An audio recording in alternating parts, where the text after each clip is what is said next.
today the Algonquin tale of Cinderella.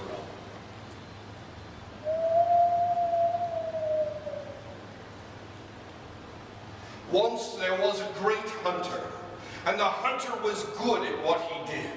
He would hunt for the lands, and he would give of his kill. And he loved hunting more than anything else in the world, except for the love of the person he was betrothed. For you see, he loved the land and he loved his wife. Of two, he had 2 children. And it was said that he was kind and that he was noble and that he would share everything. And one day, he was walking around the land and he was looking for something when his wife fell dead in front of him. And he had no words. No words. She had just given birth. So maybe she shouldn't be walking at this time. But she fell, and his heart fell with him, and he was lost, and his heart was broken, so he would take long walks into the spirit world so that he could talk and communicate, and he would walk, and pretty soon he would walk further and further, and these 2 young daughters were left to fend for themselves. And the people of the tribe, they got together and they started to help raising him. And when he would come from his long spiritual walks, he would come, and it took a long time, years, until he found someone else that would help his heart grow back together. And he had another daughter. And as it was true then, as it's sometimes true now, but more frequently then, she too died while giving birth. These 3 daughters, they didn't know what to do. They were being raised by the tribe, but pretty soon the tribe had their own things to do. And the 2 oldest, they hated more than anything else in the world to work. You don't know anyone like that? Never met someone who hates work. And they would complain, I'm not going to carry the wood. I'm not going to make the fire. I don't want to do this. And since the father was absent and he wasn't there, they had to do it, but they gave it to the youngest. And the youngest began to carry the wood and made the fire and cooked the clothes. And these 2 daughters were said to be mean-spirited, and so mean-spirited that they would take the hot ash and they would put it on the skin of the youngest daughter. She would burn from head to toe, and when they were having an incredibly bad day, they would burn her face. And she became known as Little Burnt Face. And people would walk and they'd see her and they'd say, look, there is the burnt one. And the wiser ones of the tribe would say, be still your tongue, for you know not what she goes through.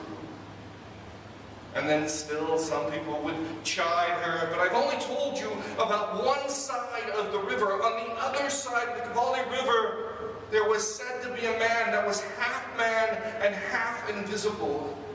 He was said to be the invisible one.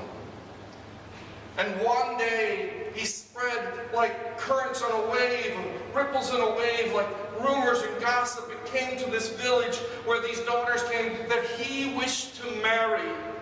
And that he would marry only the person who sees him for who he truly is. And so, after a long, long sojourn, the father came up and the 3 daughters came up and said, we really want to go to the invisible one, but we do not have the right attire. Dear father, please, can we have something to present ourselves? And he went out and he got cowrie shells, and he got buckskin dresses. And he gave them each to his daughters because he loved his daughters even. And as soon as the oldest sisters saw Little Burnt Face dressed in cowrie shells, they tore the cowrie shells off her neck, they tore the buckskin dress, they left her naked. And they said, you are ugly. You should not go to the invisible one. And she ran off in tears, and they walked over to where the invisible one was said to be. And it was nighttime, and the sister and the invisible one took care of the invisible one. Not that he needed anything, but it was his sister, so they spent time together. And the two daughters came up and said, "We've come to see the invisible one. Where is he?" He said, "He's not here, but would you hold a moment? I'll get you something to drink." And they had her going back and forth and forgot what hospitality really meant. And the sister, the one related to the invisible one, was tired. And when the night began to rise even higher, they could hear lapping of water. They could see a canoe. They saw fresh game laid at the sister's feet. And the sister rose and said, "My brother is here. Do you see him?" And the oldest daughter said, "Of course I see him. Yes, he's clear as day, he is. I see him." He says, "If you see him, of what does he carry?" "Oh, I can tell you right now, he carries the carcass of a deer." "No, he does not, and you are a liar, and you are not welcome here. You are to be banished and never to come back again." And the sister walked away.